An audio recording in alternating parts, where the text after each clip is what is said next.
Good afternoon, everyone. Today we have ourselves a new watch to unbox.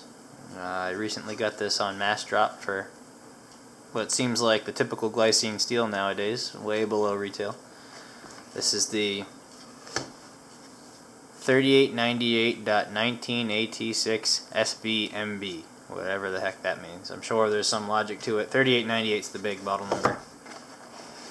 So when you open it, you get typical Glycine paperwork. It's got the international guarantee, the very detailed instructions. I honestly prefer this. I don't know why Omega feels the need to make a ginormous manual for a watch that has effectively 3 functions. And then a decent box. I'm used to Seiko now, so this box feels absolutely enormous to me and unnecessary, especially for such a basic watch. But then on the inside, mine came a little bit damaged. It might be why it was on mass drop. But watch is fine. So here we go. We have. I pulled it out already just to make sure everything was good. And so you get the hang tag. Here's the hang tag for it. And the plastics and all that are hanging out down there. But let's get this out of the way and get an initial look. I haven't sized it or anything yet. So.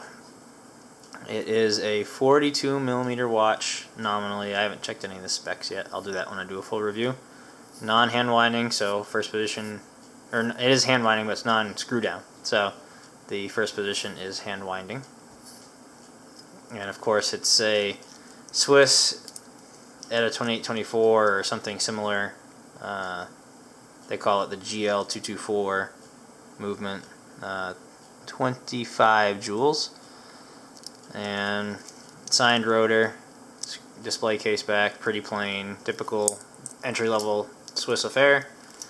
One thing that I did notice right away is that the bracelet, it has a folded end link instead of a solid end link, although it does have a machined clasp, which is nice, double deployant with a nice deep logo.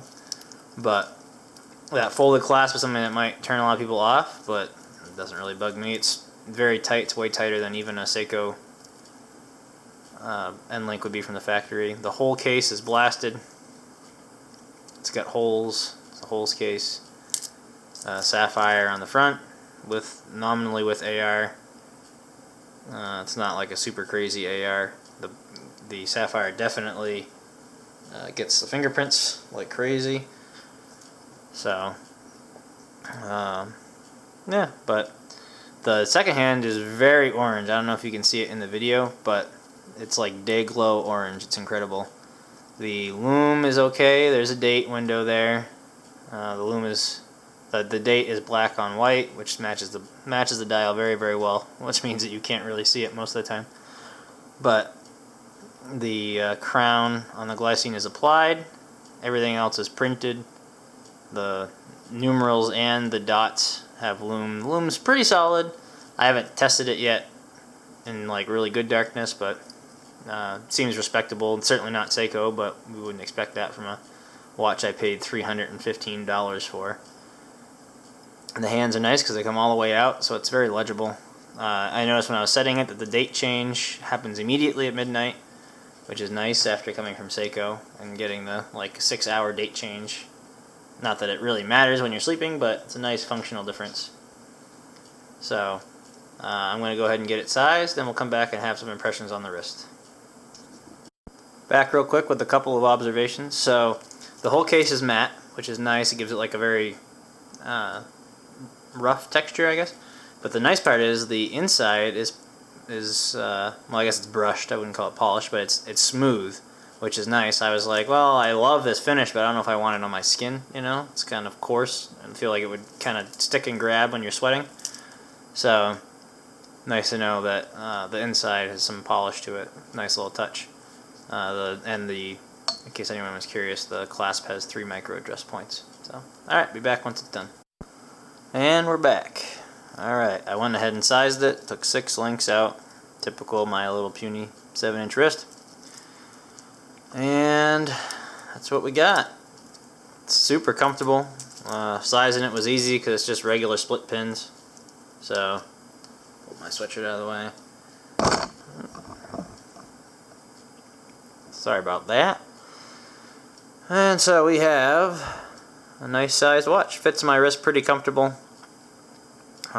Based on the, I haven't measured anything yet, but based on the size relative to my wrist, I'd say it's probably close to like 48, 49 millimeters, lug to lug. And like my other watch that I was wearing, it is a 20 millimeter lug width, which is great because I think that's a great size for a field watch. I prefer the head to be a little smaller. 38 to me is kind of a perfect size for a field watch, but hey, I'll take a little bit bigger watch if it means it's good. So yeah, bracelet's super comfortable, no complaints. The fact that I could take 6 links out and not be down to the last link is pretty impressive, so that's pretty awesome to me. But yeah, so this is just a quick review to let everyone know, or unboxing to let everyone know my initial thoughts. So go ahead and chime in the comments below, and once I've worn it for a couple weeks, I'll do a proper review. Thanks.